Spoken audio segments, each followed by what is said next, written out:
Election commission ने 14 मई को पंजाब के इंतखाबात से मासरत कर ली। फंड्स और सिक्योरिटी न मिलने का उज़्र भी पेश कर दिया।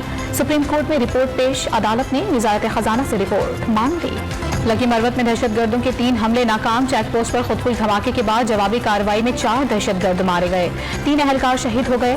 अमीर कालाम और तजबी खैल में भी फोर्सेस से मुकाबले में कमांडर मूसा खान समेत 3 दहशतगर्द मारे गए। हुकूमत और तहरीक इंसाफ के दरमियान मुज़ाकरात का दूसरा राउंड पार्लियामेंट हाउस में जारी। पीटीआई कबल इस वक्त इंतखाबात की सूरत में पंजाब में इलेक्शन के मुतालबे से दस्तबरदार होने पर आमादा। आज मुतालबात पेश किए जाएंगे। इमरान खान ने पीटीआई मुज़ाकराती टीम को गाइडलाइन दे दी। रिंग रोड करप्शन केस में साबिक कमिश्नर रावलपिंडी मोहम्मद महमूद और वसीम ताबिश बरी।